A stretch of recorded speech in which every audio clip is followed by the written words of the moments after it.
అంతే. ఆ పాలల్లో నుంచి వచ్చే వెన్న వాడికి బోనస్, ఉమ్, ఆ వెన్న నుండి వచ్చే నెయ్యి వాడికి బోనస్. ఉమ్, కాబట్టి లక్షల లీటర్ల పాలు అమ్మేవాడికి ఉమ్, లక్షల లీటర్ల నెయ్యి పెద్ద ప్రాబ్లం కాదు, తక్కువ అవును. కమ్మడం వల్ల. ఎందుకంటే పాలల్లోనే ఆ లాభం ఆడికి వచ్చేసింది. అవును.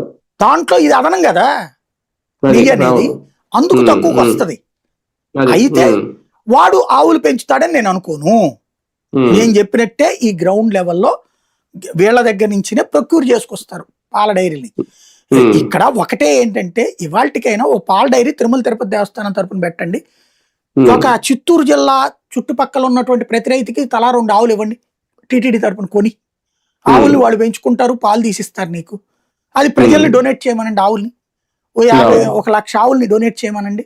1,00,000 ఆవుల్ని తీసుకెళ్ళి 50,000 మంది రైతులకి తలా 2 ఆవులు ఇవ్వండి ఆ చుట్టుపక్కల. ఆవుల్ని వాళ్ళు పెంచుకుంటారు శుభ్రంగా, వాళ్ళే గడ్డి చూసుకుంటారు, వాళ్ళు చూసుకుంటారు. ఆ పాలను తీసుకొచ్చి అక్కడ ఉన్నటువంటి పాల కేంద్రంలో పోయమనండి. ఆ పాలని టీటీడీ కేంద్రాలే పెట్టండి అక్కడ పెట్టి అందులోంచి తీసుకురండి. ఇది చెయ్యరు. చేస్తే హెరిటేజ్కి దెబ్బ, విజయ డైరీకి దెబ్బ, సంగం డైరీకి దెబ్బ, వీళ్ళ ప్రైవేట్ డైరీలకు దెబ్బ.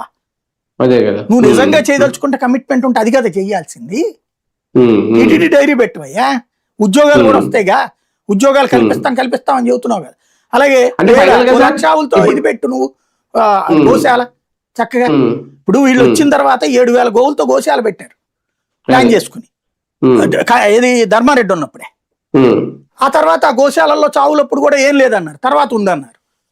ఆయన చెప్పినని కాదు, కరుణాకర్ రెడ్డి చెప్పినని, కానీ చనిపోతున్నాయి అని చెప్తున్నారు. ఏమన్నా ఇప్పుడు ఏకసభ్య కమిషన్ తోనే ఈ అంశానికి ముగింపా?